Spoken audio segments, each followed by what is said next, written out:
우리 다 함께 찬송가 204장 찬양하시겠습니다.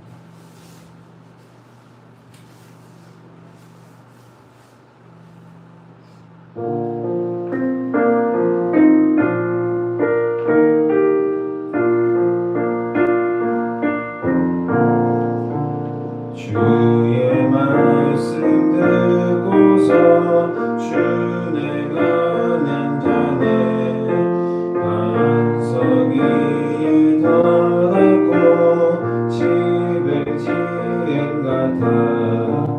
비가 오고 물 나며 바람 부딪혀도 반석 위에 세운 집 무너지지 않네.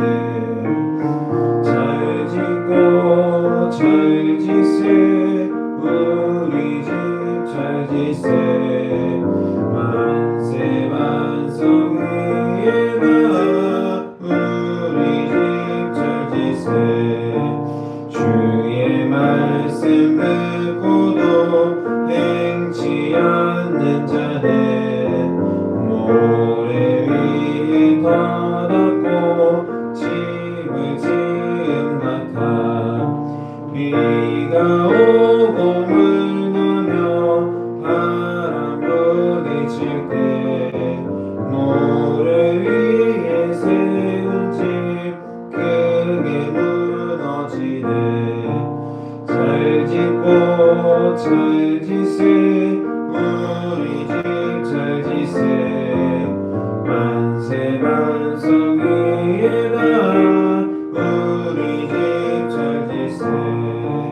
세상 모든 사람들 집을 짓는 자니 반석 위가 아니면 모래 위에 짓네. 우리 구주 오셔서 지은 산을 줄게. 세상 공로 따라서 영영상 벌주리. 잘 짓고 잘 짓세 우리 집 잘 짓세.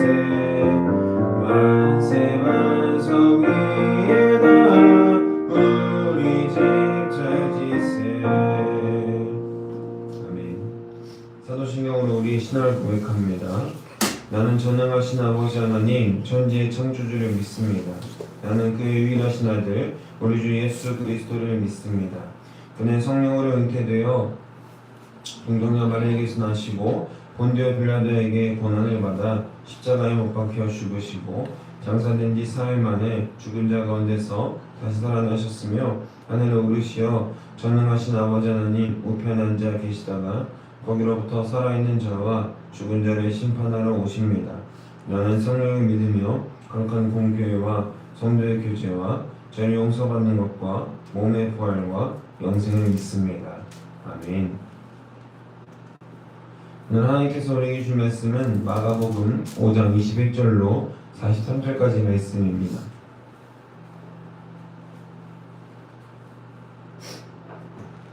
신약성경 마가복음 5장 21절로 43절까지 말씀입니다. 절수가 좀 길기 때문에 읽으실 때 조금 속도를 내서 읽겠습니다. 우리 다 함께 한 목소리로 하나님 말씀을 받들어 읽겠습니다. 예수께서 배를 타시고 다시 맞은편으로 건너가시니 큰 무리가 그에게로 모이거늘 이에 바닷가에 계시더니 회당장 중에 하나인 야이로라는 이가 와서 예수를 보고 발 아래 엎드려 간곡히 구하여 이르되 내 어린 딸이 죽게 되었사오니 오셔서 그 위에 손을 얹으사 그로 구원을 받아 살게 하소서 하거늘. 이에 그와 함께 가실새 큰 무리가 따라가며 에워싸 밀더라. 12해를 혈루증으로 알아온 한 여자가 있어 많은 의사에게 많은 괴로움을 받았고 가진 것도 다 허비하였을 때 아무 효험이 없고 도리어 더 중하였던 차에 예수의 소문을 듣고 무리 가운데 끼어 뒤로 와서 그의 옷에 손을 대니 이는 내가 그의 옷에만 손을 대어도 구원을 받으리라 생각함이더라. 이에 그의 혈루 근원이 곧 마름에 병이 나은 줄을 몸에 깨달으니라. 예수께서 그 능력이 자기에게서 나간 줄을 곧 스스로 아시고 무리 가운데서 돌이켜 말씀하시되 누가 내 옷에 손을 대었느냐 하시니 제자들이 여짜오되 우리가 에워싸 미는 것을 보시며 누가 내게 손을 대었느냐 물으시나이까 하되 예수께서 이 일 행한 여자를 보려고 둘러보시니 여자가 자기에게 이루어진 일을 알고 두려워 떨며 와서 그 앞에 엎드려 모든 사실을 여쭈니 예수께서 이르시되 딸아 내 믿음이 너를 구원하였으니 평안히 가라 내 병에서 놓여 건강할지어다. 아직 예수께서 말씀하실 때에 회당장의 집에서 사람들이 와서 회당장에게 이르되 당신의 딸이 죽었나이다. 어찌하여 선생을 더 괴롭게 하나이까. 예수께서 그 하는 말을 곁에서 들으시고 회당장에게 이르시되 두려워하지 말고 믿기만 하라 하시고 베드로와 야고보와 야고보의 형제 요한 외에 아무도 따라옴을 허락하지 아니하시고 회당장의 집에 함께 가사 떠드는 것과 사람들이 울며 심히 통곡함을 보시고 들어가서 그들에게 이르시되 너희가 어찌하여 떠들며 우느냐 이 아이가 죽은 것이 아니라 잔다 하시니 그들이 비웃더라. 예수께서 그들을 다 내보내신 후에 아이의 부모와 또 자기와 함께한 자들을 데리시고 아이 있는 곳으로 들어가사 그 아이의 손을 잡고 이르시되 달리다금 하시니 번역하면 곧 내가 내게 말하노니 소녀야 일어나라 하심이라. 아멘. 할렐루야. 할렐루야. 오늘 말씀의 제목은 믿기만 하라입니다. 여러분이 아주 절체절명의 위기에 처했다고 생각해 보십시오. 뭐가 있을까요? 어떤 위기 상황이면 절체절명의 위기 상황이라 이야기할 수 있겠습니까? 사채업자에게 쫓기는 상황이라고 가정해 보죠. 사채업자들이 굉장히 무섭지 않습니까? 굉장히 폭력적일 것 같고 당장 그 돈을 상환하지 않으면 큰일을 내겠다고 막 나를 협박하고 있는 상황에 처했다고 생각해 보세요. 그런데 그때 굉장히 드라마틱하게 이재용 회장이 딱 나타나는 거예요. 지금 이게 무슨 짓입니까? 왜 사람을 놀라게 하고 그래요? 사람 목숨보다 중요한 게 어디 있습니까? 그러면서 막 제 손을 잡고 저를 위로하는 거예요. 걱정하지 마세요. 저만 믿으세요. 제가 다 해결할게요. 하고 비서를 부르더니 제 채무액을 다 상환해 준다라고 약속하는 거예요. 그런데 아무 대가 없이 갑자기 그런 행운이 찾아왔다라는 겁니다. 뜻밖의 찾아온 기회나 우연으로 인한 좋은 결과를 우리는 뭐라고 부릅니까? 세렌디피티라고 하는 단어로 표현하고 있지 않습니까? 정말 갑작스럽게 그런 행운이 찾아왔는데 말 그대로 공증된 이가 그런 말을 하면 얼마나 안심이 되겠습니까? 설령 눈앞에서 제 채무액이 상환되고 또 도장을 찍고 그런 계약 절차상까지 가지 않는다고 하더라도 이재용 회장이 내 빚을 갚아준다는데 거기서 신뢰를 느끼지 못할 대한민국 사람이 어디에 있겠냐는 말입니다. 오늘 본문에 등장하는 이들도 이런 기분이 아니었을까 싶어요. 회당장은 자신의 딸 때문에 찾아왔고 혈루증을 앓던 여인은 그저 소문 속의 인물이 자신의 지역에 온 사실을 듣고 그에게 나아옵니다. 각각 그들은 믿음을 가지고 예수 그리스도를 찾아왔습니다. 그리고 성경이라는 카메라는 두 장면을 통해서 믿음이 우리에게 얼마나 중요한 것인가를 다시 한 번 더 각인시켜주고 확증시켜 줍니다. 오늘 말씀을 통해서 또 성경이라는 카메라가 보여주는 두 장면을 통해서 우리는 어떻게 해야 하는지 신앙생활을 하면서 우리가 이 믿음이라는 주제를 놓고 얘기할 때 우리가 어떤 모습의 삶을 살아야 하는지를 정확히 보여주니까요. 이 말씀을 통해서 또 결단하고 확증하고 하나님 말씀으로 위로받을 수 있는 귀한 오늘의 시간이 되기를 주님의 이름으로 소망하고 축복합니다. 사건은 예수님이 배를 타고 다시 맞은편으로 가셨을 때 일어나게 됩니다. 이 동경로는 갈릴리 호수의 동쪽 거라사에서 서북쪽에 위치해 있는 호수 연안에 이릅니다. 이로써 그리스도의 소문이 온 동네방네 동서남북 다 퍼지게 되는 것이죠. 예수님이 도착하시자마자 또 많은 무리들의 에워싸이게 되십니다. 당시 예수님의 인기를 실감할 수 있는 증언 중에 하나이죠. 그 중에서도 우리는 이 회당장 야이로에게 주목해야 합니다. 그는 유대인의 회당장으로서 예수께 나아오게 되죠. 예수님 당시는 예루살렘 성전과 회당이 있었는데요. 성전은 대제사장들과 사두개인들이 주로 활동했고, 회당은 바리새인들과 서기관들이 주로 활동했습니다. 그러니까 이 회당은 말씀을 읽고 율법을 낭독하고 성경을 읽고 교육하는 그런 기관이었다라는 것입니다.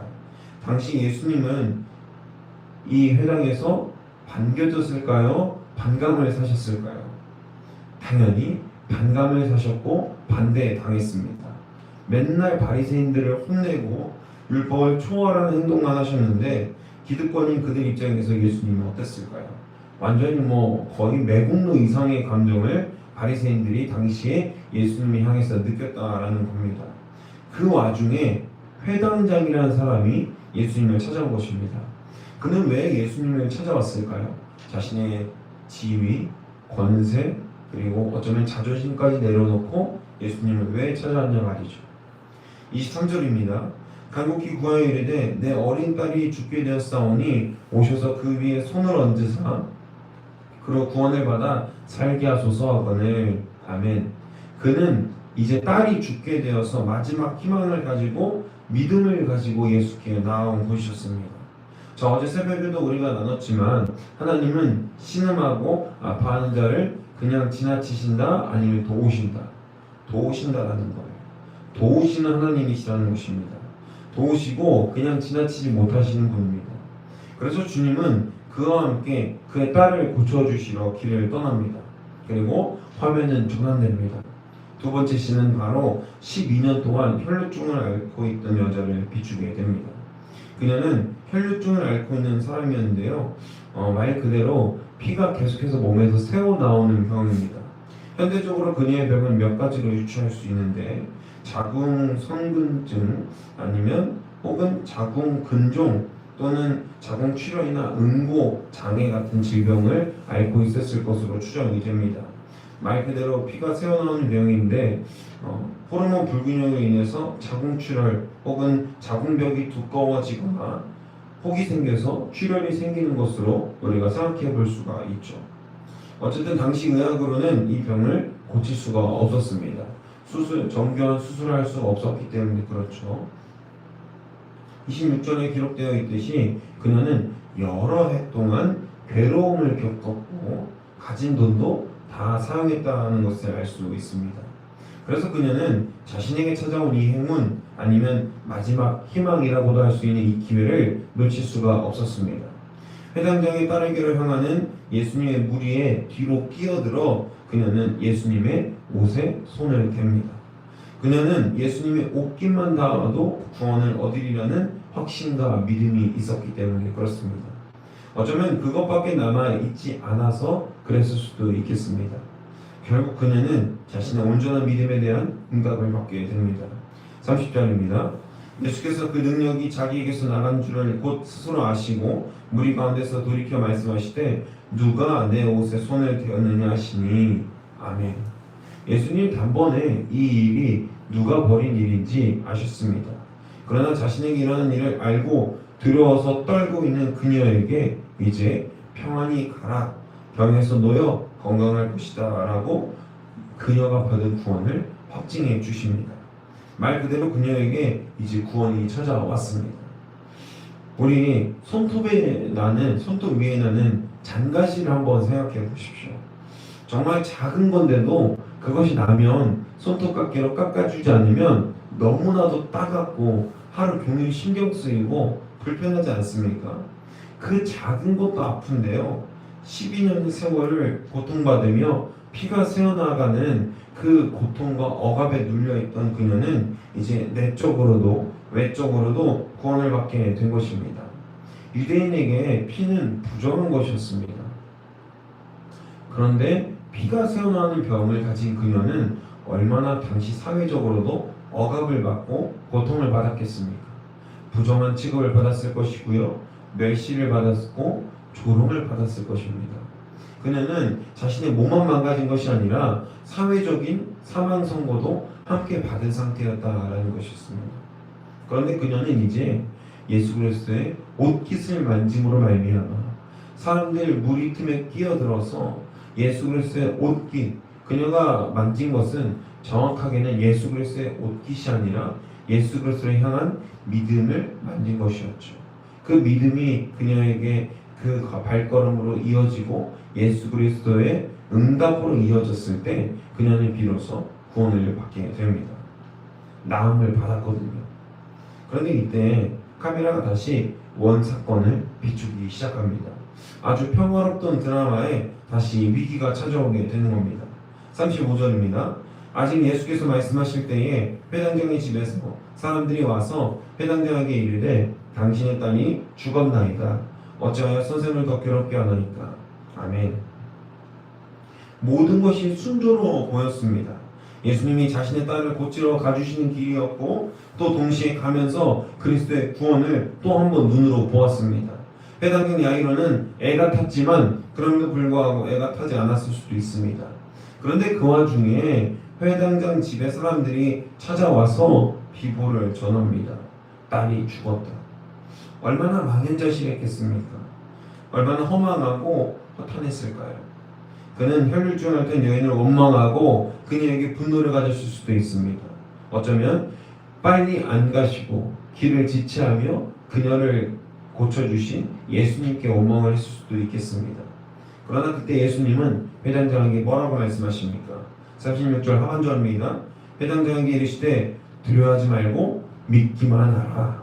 아멘. 할렐루야. 할렐루야. 그 순간 그가 얼마나 위로가 되었겠습니까? 그리고 그는 단순한 소문뿐 아니라 직접 눈으로 본 혈류증 앓던 여자가 고침받은 것을 직접 경험한 사람이었습니다. 예수님은 이제 베드로와 야고보의 형제 요한 외에 아무도 따라옴을 허락치 않으시고 회당장의 집에 함께 가십니다. 그리고 통곡하고 우는 자들 앞에서 왜 우느냐? 아이가 자고 있다라고 선포하시죠. 사람들은 예수를 비웃습니다. 그러나 예수님은 복음 앞에 믿음 없는 자들을 허락치 않으십니다. 하나님 나라의 비밀은요, 믿는 자에게 주어진다는 것입니다. 그것을 보고 주변에 있는 사람들 그리고 그것을 듣기만 하는 자들에게는 하나님의 나라를 경험할 수 있는 자격이 없습니다.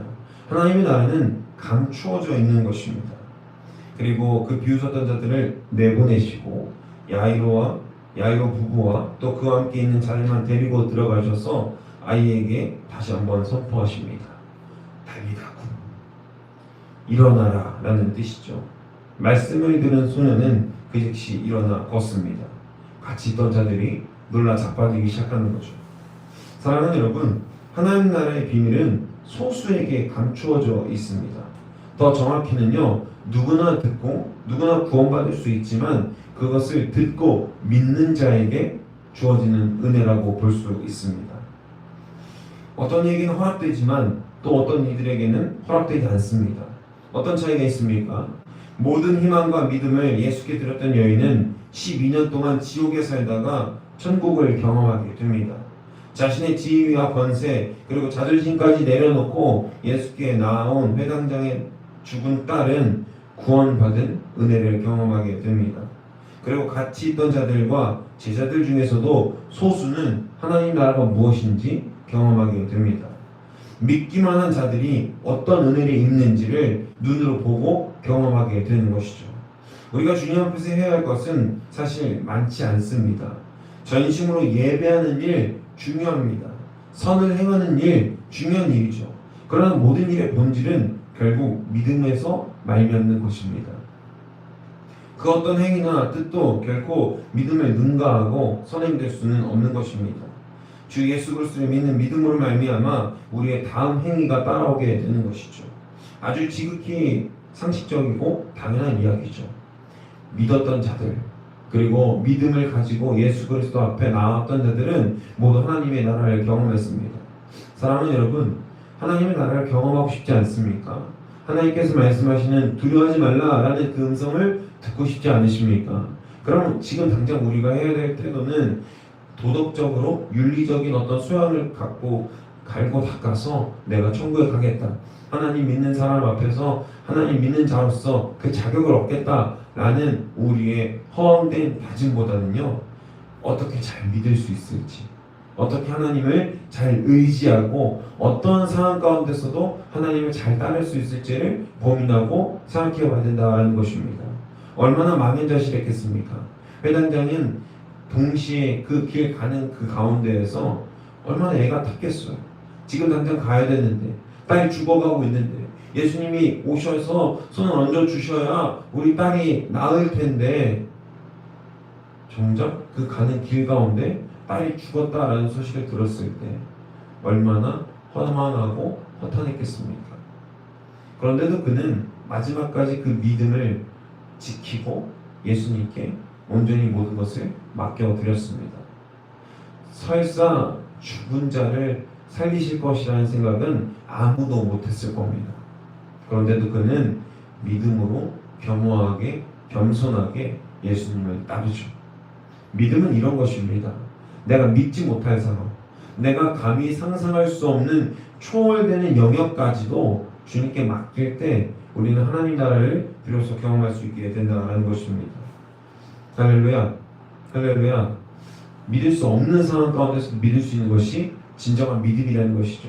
예수님 오늘 우리에게 말씀하십니다. 믿기만 하라, 믿기만 하라. 바라기는 저와 여러분이 하나님 앞에서 다른 어떤 행동과 어떤 결심과 결단도 중요하겠지만 제일 먼저 가장 본질적으로 믿을 수 있는 자들이 되기를 주님의 이름으로 소망하고 축복합니다. 말씀을 정리합니다. 사랑하는 여러분, 믿기만 할 수 있는 능력을 간구하시기를 간절히 소망합니다. 어떤 상황과 형편 속에서도 믿을 수 있는 용기와 능력이 있기를 다시 한 번 더 간구하시기를 주님의 이름으로 소망합니다. 예수님의 능력을 받지만요, 죽은 자를 살리는 것은 또 다른 문제이죠. 또 다른 차원이라는 거예요. 그러나 예수님이 구태여 회당장의 딸의 비번을 듣고도 가셔서 소녀를 살리신 이유는 단 하나입니다. 무엇이죠? 바로 하나님 나라를 선포하시기 위함이었다라는 겁니다. 예수님은 처음부터 그의 믿음의 본질을 꿰뚫어 보셨습니다. 그가 어떤 상황에 거하더라도 누가 흔들고 무너뜨리려고 해도 흔들리지 않을 사람이라는 것을 꿰뚫어 보셨다라는 것이었습니다. 만일 그가 흔들리는 사람이었다면 비보를 듣자마자 어떤 반응이었겠습니까? 예수님, 왜 빨리 안 가셔서, 왜 지체하셔서 제 딸이 죽게 만듭니까? 마치 나사로를 살리신 예수님이 그때 당시에 겪는 나사로의 누이들 마르다와 마리아가 예수님께 한탄하는 모습과 대조가 되죠. 그들은 예수님께 묻습니다.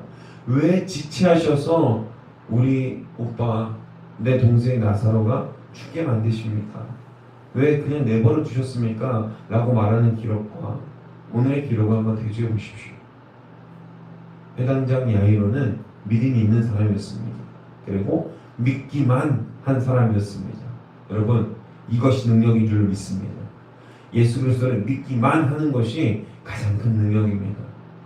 내가 어떤 선한 일을 하는 것, 그리고 주님 앞에서 이런 일을 하겠다고 결단한 일, 그것보다 더 중요한 것은요, 믿기만 하는 것입니다. 믿는 것입니다.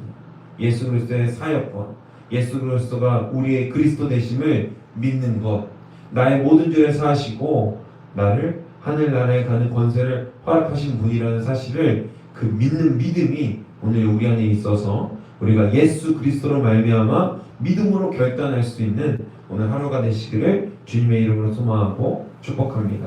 기도하겠습니다. 사랑해 주님 감사합니다. 주님 오늘 우리에게 온전한 믿음이 무엇인지 한 번 더 가르쳐 주십니다. 주님께서 허락하신 믿음 우리에게도 있기를 원합니다. 회당장 야이로에게 있었던 그 믿음의 본질적인 모습이 우리에게 있기를 오늘 이 시간 간절히 소망합니다. 주님 이 시간 결단하고 나아가기는 우리가 주님을 믿을 수 있는 자들이 될 수 있도록 우리에게 힘과 능력을 더하여 주시옵소서. 어떠한 상황과 형편 가운데서도 하나님을 잃지 않고 믿음의 눈으로 바라보고 모든 상황을 믿음으로 결단할 수 있는 우리 믿는 자들이 모두 될 수 있도록 인도하시고 붙들어 주옵소서. 감사드리며 이 모든 말씀 우리 주 예수 그리스도의 이름으로 기도합니다. 아멘. 사랑해 주님 감사합니다. 주님 오늘 이 시간 믿음으로 우리가 바로 설 수 있도록 붙들어 주시옵소서. 다른 어떤 것이 아니라 진정한 믿음으로 오늘 하루 승리할 수 있도록 인도하여 주시옵소서. 우리의 믿음 없음을 고백합니다. 우리의 신앙 없음을 고백하오니 주님 이 시간 우리가 믿을 수 있는 상황, 눈으로 보여지는 상황이 굳이 우리 삶 가운데 경험되어야지만 믿었던 우리 지난날의 모습을 돌아보고 회개하오니 주님 믿을 수 있도록 인도하여 주옵소서. 믿음으로 나아갈 수 있도록 주님 붙들어 주시옵소서. 아버지 우리가 삶 가운데서 하나님을 만나고 예배하며 나아갈 때에 우리 안에 진정한 믿음이 있을 수 있도록 붙들어 주시옵소서. 다른 어떤 것을 구하지 않습니다. 주님 이 시간 믿음을 구하오니 우리에게 믿음이 있을 수 있도록 인도하여 주시옵소서. 우리 함께 가는 교회가 이 사순절을 맞아서 하나님 앞에서 더욱더 믿음으로 결단하고 믿음으로 바로 설 수 있는 자들이 될 수 있도록 주님 인도하시고 붙들어 주시옵소서. 우리 다음 세대와 지역사회를 위해서 기도합니다. 우리 지역이, 우리 동천 지방이 더욱더 하나님의 믿음으로 결단하고 믿음으로 따라 나아갈 수 있는